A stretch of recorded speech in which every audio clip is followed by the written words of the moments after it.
Izina rya data n'irya mwana n'irya mutima mweranda amen.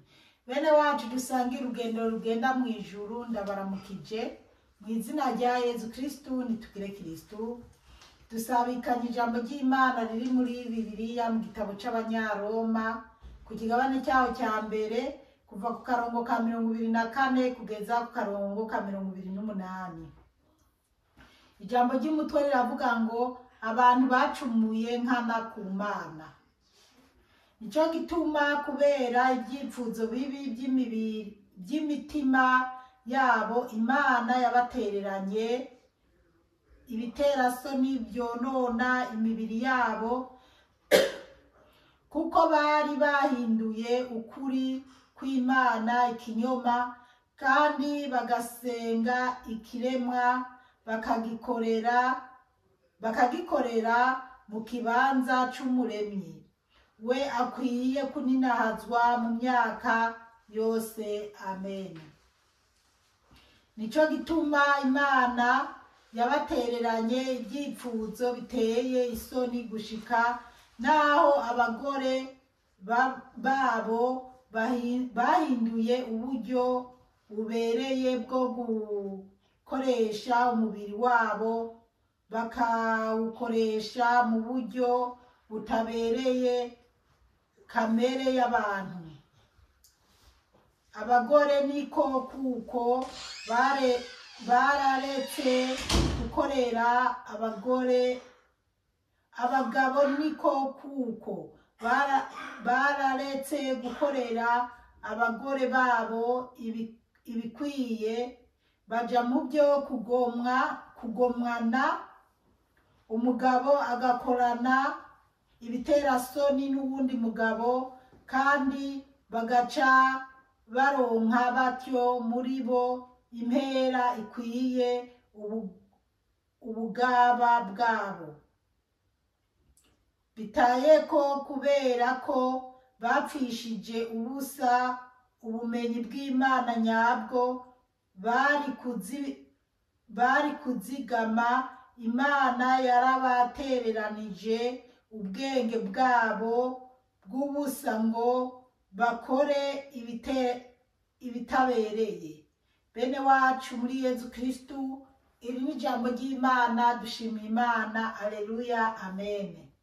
Bana b'Imana, kuri iki kigabane cya mbere twari twahereye ku karongo ka 18 tugeza ku ka 23, ubu naho tugiye guhera kuri 24 kugeza ku ka 29.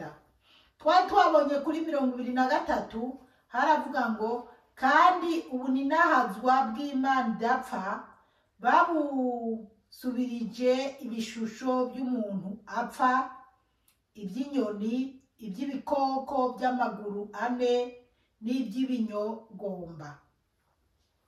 Ibirikane rero tubandaniriza ko haravuga ngo nico gituma kubera ibyipfuzo bibi by'imitima yabo Imana yabatereranye ibiterasoni byonona imibiri yabo. Bana b'Imana, ngo kubera ibyiyumviro bibi by'abantu, ibyiyumviro bibi byacu, Imana yaradutereranye canke se Imana yarabatereranye. Nyimba Paulo kiya gihe yarabyandikira Abanyaroma, kandi iyo ugiye muri iki gitabo hepfo barakwereka ati raba Habakuki ku kigabane cyaho cya mbere kuri 17 ukaraba ku karongo ka 2 n'aka 4 ukaja ku Banyagalati, Abahebreyi, aha hose ucwatosanga insiguro, ariko muze kuraba muri Habakuki.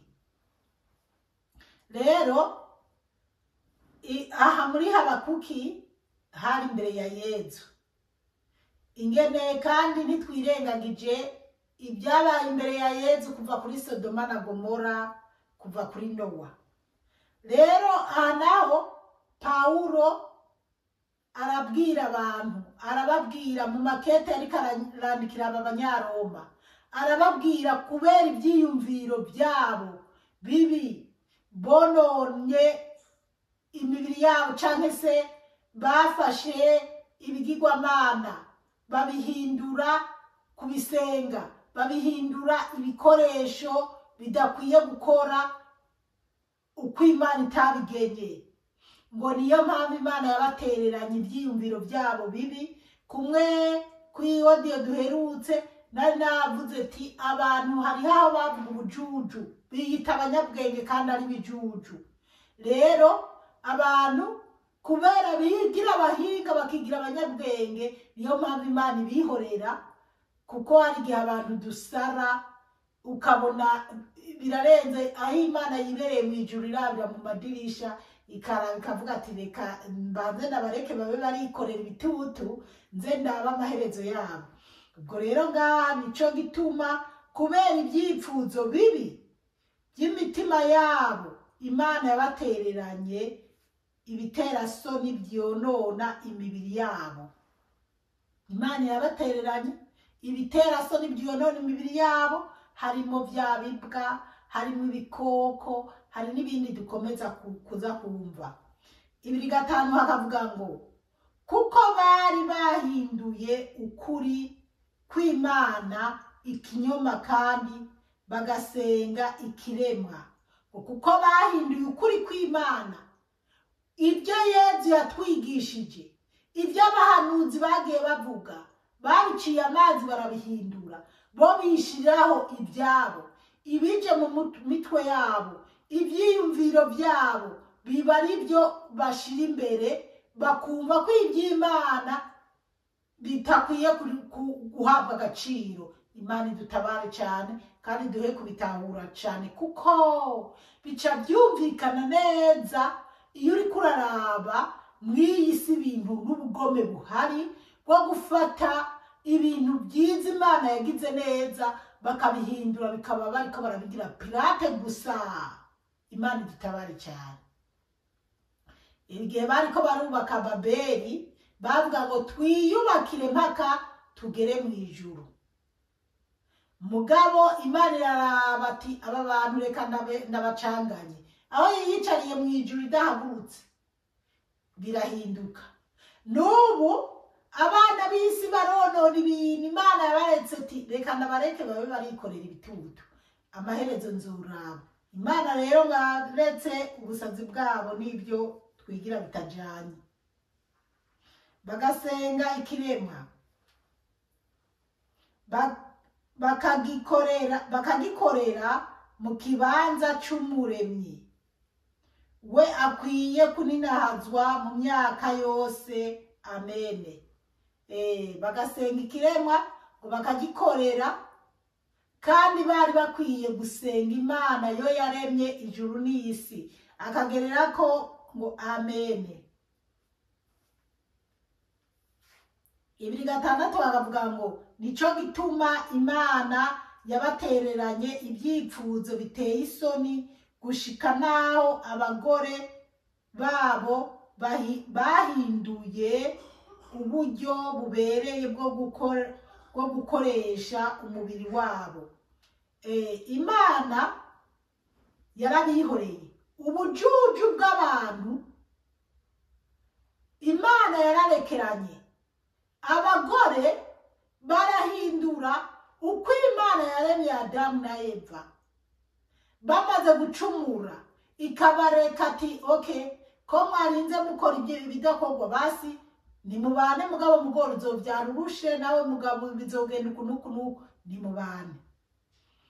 Barabanye. Hanyuma Imana yarahezagira ubugeni. Imana iratwereka ko kubana k'umugore n'umugabo ingene bakwiye kubana n'ingene bavyara bakunguka. Rero hejuru y'ubusazi bw'abisi bwatumye abagore bahinduka, imibiri yabo ntibayikoresha nk'uko Imana yayibaremeye n'ibikorwa bikwiye gukora. Aha rero sinza gushigura birebire kuko ntaza bazoba bariko barumviriza ayo mawodiyo, ariko abantu bari mu bihugu biteye imbere, hari ibyo nza kuvuga n'ibindi nihorera, abantu bari mu bihugu biteye imbere barazi neza ayo mapornography canke se ayo mavideo muraba yatumye abagore n'abagabo bahindura amapozisiyo Imana yabashiriyeho bishirira ayandi. Buriya hari ibintu abantu bakora Imana, bantu b'abagore n'abagabo mufata ibihimba by'Imana uko Imana yabaremye mukavyonona, bamwe bakisanga bari mu kanwa n'ibindi. Mumve ko Imana irabishavuriye, Imana ntibinezererewe, tutiyibagije ko abagore kumwe kuza kugura amatoyizi mu masoko n'utumashini. Nigeze kuba ndiko navuga ukuntu umudamu umwe wewe ako kamashini kari kamuhitanye yiyugaranya ukuntu, sinirirwa nabisigura ko birebire kuko ariko nyene hariho benshi nigeze kubyigisha, wenda nzobigaruka ko hise umwanya ukwiye. Abana b'Imana, ibyo rero bibabaza Imana. Ahasi hari ibyo ntaragerako, hinge tubanze tubandanye. Uburyo bubereye bwo gukoresha umubiri wabo bakawukoresha mu buryo butabereye kamere y'abantu, ngo bakabukoresha mu buryo butabereye kamere y'abantu. Murumva ko burya bimwe nabisiguye nuko nyene. 2:7 hakavuga ngo abagabo niko kuko bararetse gukorera abagore babo ibikwiye, baja mu byo kugomwana. Abagabo bararetse kwabira abagore, baja mu byo kwabira abagabo nkabo. Ibyo nasiguye kare biratandukanye nibi, usibye ko kare ntabyinjiyemo cyane. Mugabo abari mu bihugu byo hanze ndazi ko benshi murabimenya, kandi no mu Burundi ndazi biriyo. Ubu unyi namenye nigeze ngira bigitangura kwaduka cyane buke nigeze kuba ndabivuga, haraciye nk'imyaka irenga 3 canke 4, haraciye imyaka irenga 4 canke 5 mvuga ukuntu hari hatanguye ibintu by'ubutinganyi mu Burundi. Ubu rero naho namenye ko ubu abatinganyi bari Burundi basigaye baronka n'amahera bahayembwa. Murazi rero mu bihugu biteye imbere ko ugiye no gusaba akazi uri umutinganyi bakaguha mbere, aho abandi bakaburiye. Imana dutabare cyane. Ibyo rero Imana yarabyihoreye ngo n'ubupfu n'ubujuju, uko no gusenga ibigirwamana. Kubona umutinganyi ko ari umuntu yubashwe byahehe mwisi, yubashwe mwisi, agiye gusaba akazi bakamuhaye mbere. Imana dutabare cyane bana b'Imana. Ubwo koko murumva ibyo bintu, twebwe Imana twihanganiye. Murumva koko ko Imana inezerezwe nabo muri iki gihe, ko kavuze Yezu Kristo uti abantu bo muri iki gihe ngo nta n'ikindi kimenyetso muzoronka. None se ko Yezu yaje, ikindi kimenyetso tuzoronka kiri nyuma ya Yezu ni giki? Imbere ya Yezu habaye ibimenyetso bitandukanye, ariko nyuma Imana iva mu ijuru, jambo w'Imana araza mu isi. Ariko nitwumva ibintu byose turabihindagura tukiyonona. None rero ngo abagabo ubwo n'abatinganyi, abagabo ntibacyabira abagore, basigaye aribo babirana. Imana dutabare cyane uwo muriro. Imana dutabare cyane. Abagore nabivuze canke naraberetse kuri YouTube yanje, ndazi ko naberetse canke ababa mu bihugu biteye imbere, ndazi ko mwama munabona hama mariage ariko araba y'ibibwa n'abantu. Bana b'Imana, ibikoko by'amagurane. Muribuka wa mugore ngo Mogeni ariko arapfunga impeta na cya kibwa cyitwa Mogeni. Imana idutabare cyane. Umugabo agakorana ibiterasoni n'ubundi mugabo kandi bagaca baronka batyo muri bo impera ikwiye ubugaba bwabo. Ngo abagabo bagahura n'abandi bagabo bagatingana ngo bakaronka batyo impera y'ubwo bugome bwabo. None mwumva Pawulo ntiyabivuze ubwo koko umutinganyi yobipfiramo akaja mu ijuru? Bana b'Imana, nubwo hari abantu bamba biremesha bakavuga uku ngo ntawuzi aho aba yihaniye, ntawe yego, iyo agize Imana akabivamo mbere atarapfa arababarirwa. None se ko atawuzi nyene umuntu apfa, ko abantu benshi bari kwicwa n'amangisida, benshi bapfa baba batiteguye, ubwo koko uwo mutinganyi azopfira muri izo ngeso azobona ijuru gute? Imana idutabare cyane. 2:8 haravuga ngo bitaye ko kubera ko bapfishije ubusa ubumenyi bw'Imana nyabwo bari kuzigama. Bitaye ko kubera ko bapfishije ubusa ubumenyi bw'Imana nyabwo bari kuzigama, Imana yarabatereranije ubwenge bwabo bw'ubusa ngo bakore ibitabereye.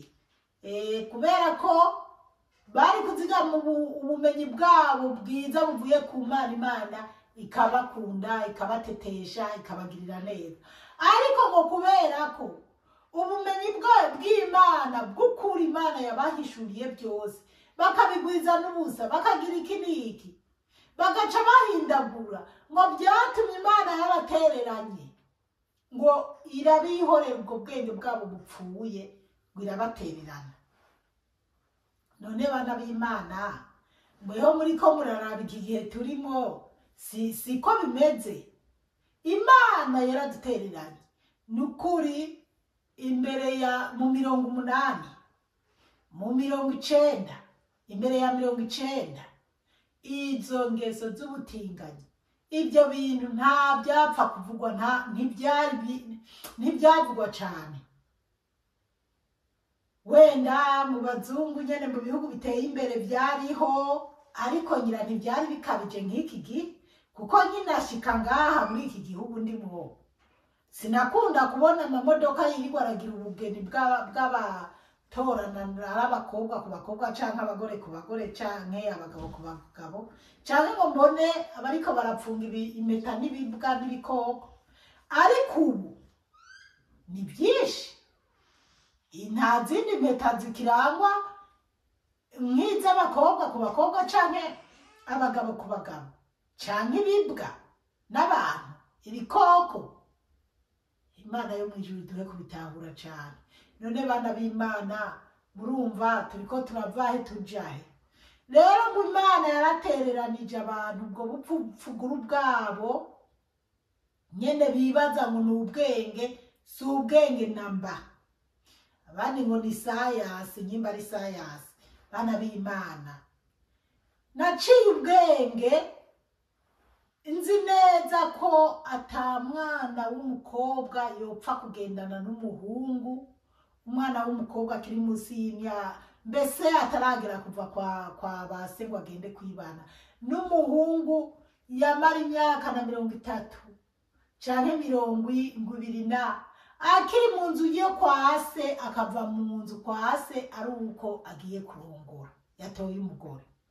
Mugabo iterambere ngo no mu Burundi nabonye birashushe, abana b'abakobwa ngo ndipangiye, ngo bagiye kwipangira, ngo namaze kubona uwo ndiwe. Ibintu abahungu nukuja kwipangira, ibyo byose bikaba ingeso mbi. Bana b'Imana, murazi ko ntari bwigere mbona aha umwana w'umukobwa yabyaye afise imyaka nka 14 canke 13, mugabo ubu biriho abana bavyara bakiri batoya. Imana idutabare cyane. Ibyo byose rero ni ingorane, ni ibintu bitari byiza mu maso y'Imana, kuko tubishorerwamo n'ababisi. Isi aho igeze yigisha oni ishigikiye ko umwana kuva akivuka ngo bamwerekere nyene ukuntu akwiye kwifata, kumenya kuryamana n'ubundi mwana kuva bakiri batoya babyigishe mu mashuri ya primaire, babyigishe muri za prep, za kinda, child care. Ibinyoni mu Burundi nyimba ari ibinyoni, amashure mato nyimba ari muri zero, muri garadienne n'igifaransa, ibintu nk'ibyo. Ibyo byose imbere y'Imana n'ibintu bipfuye, n'ubwenge bupfuye. Imana rero yaraturetse irareka bene abo bantu, kubera abantu rero baca baryoherwa, tukaba tugarutse gusenga ibigirwamana. Abandi usanga ngo Gatolika isenga ibigirwamana, ngo bishushanya ibiki n'ibiki. No, zamuratandukanya ibintu. Abantu bamwe banezerezwa nuko data wanje iterambere ryaje, turiko turakoresha amatelefone agezweho, amakompiyuta agezweho, mugabo ukumva ko uwabikoze ari umuntu yarenganye agize iki. Ariko ni ibintu bipfuye. Imana iraba ikisekera gusa, ikisekera. Imana aho iri mu ijuru itunze amaso mu isi, biriko iraraba hose impande zose, ikaraba iyo filime ikavuga ati aba bantu basumbya bo kuri Nowa ububi, basumbya bo kuri Sodoma na Gomora ububi, kandi turabaruta turabaruta kure, niyo turengeye 100% mu bubi. None rero bana b'Imana, tuze turazirikana ijambo ry'Imana, tuyitahure, ubwenge bwacu tureke kubushira mu bipfuye, ahubwo twumve ko ijambo ry'Imana ryaje mu isi. Twumve ijambo, twumve ibyo Yesu Kristo yatwigishije, twumve ibyatumye Pawulo, twumve ibyatumye abigishwa biwe, twumve ibyatumye abahanuzi b'ukuri, kuko abavuga b'inyoma nibagera bene aha bazohasigura ukundi. Canke se abikunda, abamadini atandukanye, abakunda inda zabo, abaronderera amaronko, basigura ibyabo bitandukanye n'ibyiza by'Imana. Bajana abantu mu byipfuzo byabo byo kuhahamira iby'isi ko atangorane. Ariko bana b'Imana, twitondere amajambo Imana itwigisha. Ubwenge bwacu tubugarure ku Mana, twumvirize amajambo mazima, tureke kujana nyabahuru no mu by'isi. Twirinde iby'isi bicokoza imibiri yacu, bicokoza ubwenge bwacu. Tuhahamira ibyiza by'ijuru, tureke guhahamira ibisayangana ngaha mu isi. Umukama Imana bahezagire cyane, mwarahezagiwe n'Imana. Ku izina rya Data n'irya Mwana n'irya Mutima Mweranda. Amen.